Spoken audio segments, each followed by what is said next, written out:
Di dalam proses seleksi ini tentu tadi saya sampaikan ada 3 materi yang kita ujikan, yaitu tes karakteristik pribadi, yaitu di slide 5 Pak Haji.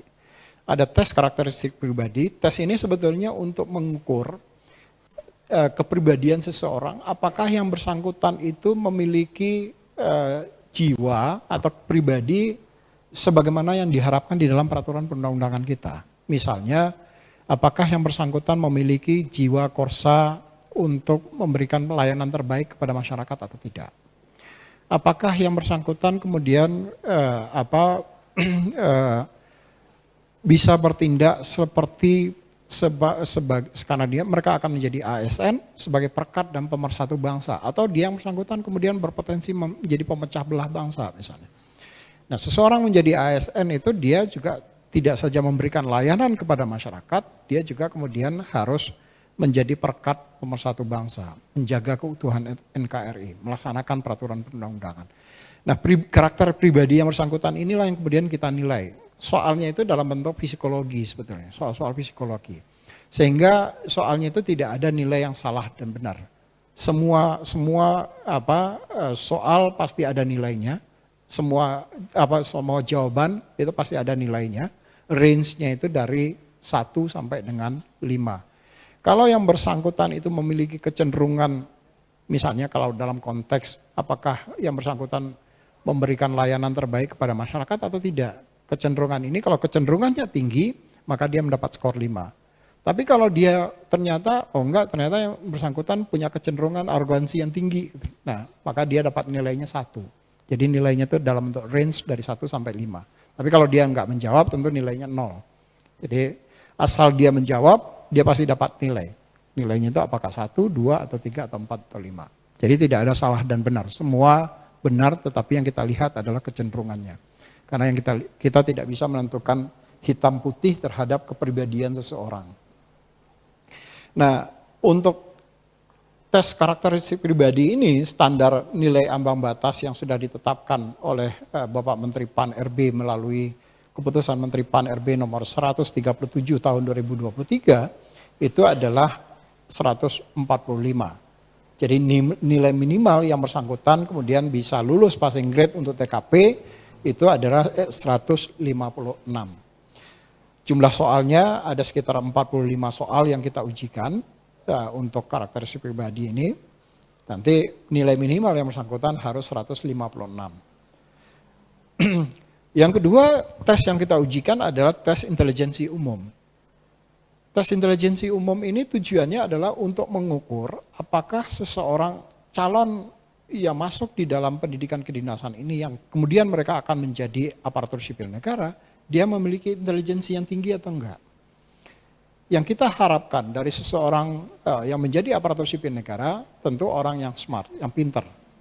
Maka kita kemudian melakukan uji, apakah yang bersangkutan tingkat intelijensinya tinggi atau tidak. Nah, tingkat pengukuran untuk atau standar ambang batas di tes intelijensi umum ini adalah skornya 30. Dengan jumlah soal ada 30 dan nilai ambang batasnya adalah 80. Nah, di tes intelijensi umum ini itu nilainya salah dan benar. Jadi kalau dia benar dia mendapat skor 5, kalau dia salah dia mendapat skor 0. Jadi skornya adalah kelipatan 5. Jadi setiap dia benar, kalau dia benar 10 maka dia dapat nilai 50. Kalau dia benar 25 misalnya, maka dia dapat nilai 75 misalnya. Kalau dia benarnya 26, maka dia dapat nilai 80. Jadi kelipatan 5 skornya yang diberikan. Dan yang terakhir, tes yang kita ujikan adalah tes wawasan kebangsaan. Ini juga soalnya ada 35 dengan nilai ambang batas kelulusannya itu adalah 65. Ini juga sama dengan tes intelijensi umum. Ini adalah soalnya itu benar dan salah. Jadi kalau dia benar menjawabnya maka dia mendapatkan skor 5. Kalau dia salah dia mendapatkan skor 0. Jadi untuk 2 materi ini baik itu TIU maupun TWK itu skornya standar penilaiannya adalah benar dan salah. Dan kalau dia benar dia dapat nilai 5. Kalau dia salah dia dapat nilai 0. Berbeda dengan tadi TKP karena kita tidak bisa menentukan karakteristik pribadi. batas waktu yang kita berikan selama seleksi yang jumlah soalnya itu lebih kurang sekitar 100 soal, itu batas waktunya lebih kurang 100 menit. Jadi mereka harus menyelesaikan soal-soal tadi selama 100 menit. Kalau dia tidak bisa menyelesaikan soal tadi dalam 100 menit, maka sistem kemudian menutup. Jadi di dalam ujian CAT ini, seleksi akan berhenti, itu hanya ada 2 mekanisme.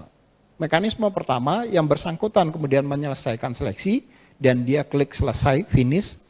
Mekanisme yang kedua adalah, dia belum selesai seleksi, tetapi kemudian di stop oleh sistem. Karena waktunya sudah habis. Jadi seleksi ini ada batas waktu yang diberikan selama proses seleksi untuk menjawab soal-soal tadi.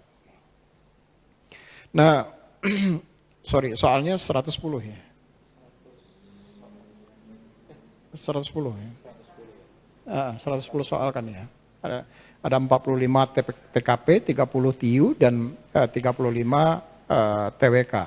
Jadi soal keseluruhannya itu ada 110 soal yang harus diselesaikan. Saya pernah mencoba mensimulasikan, kalau dari 110 soal itu, setiap peserta itu mulai dari membaca satu soal, sampai dia bisa menjawab soal tadi, itu paling tidak butuh waktu.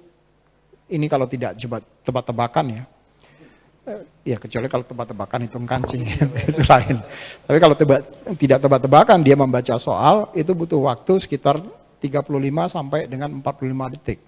Satu soal. Supaya dia kemudian bisa mengakomodasi yang 100 menit tadi. Kecuali kalau tebak-tebakan kancing sih tinggal A, B, C, D, E. Nah itu sih bisa sekian detik selesai. Nah, ada pengecualian nilai ambang batas bagi peserta dari daerah tertentu. Jadi pemerintah tahun ini itu memberikan afirmasi untuk di beberapa wilayah tertentu. Misalnya wilayah-wilayah yang masuk 3T. Wilayah-wilayah yang berada di wilayah terluar, terdepan, terpencil, termiskin, itu mendapatkan afirmasi.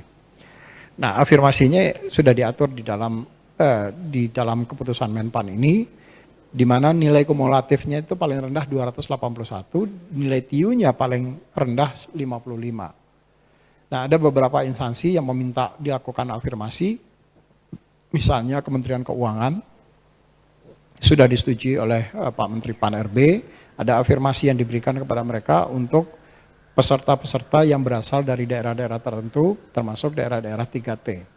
Jadi ada keberpihakan pemerintah kepada mereka. Karena kalau yang lulus hanya orang, ya mohon maaf, orang yang pinter-pinter saja dan ada di Pulau Jawa, pada saat dia ditempatkan dia nggak mau di wilayah 3T. Nah, maka di dalam skemanya kita kemudian memberikan ada keberpihakan supaya kemudian formasi-formasi di wilayah-wilayah tadi kemudian juga terisi melalui sekolah pendidikan kedinasan ini.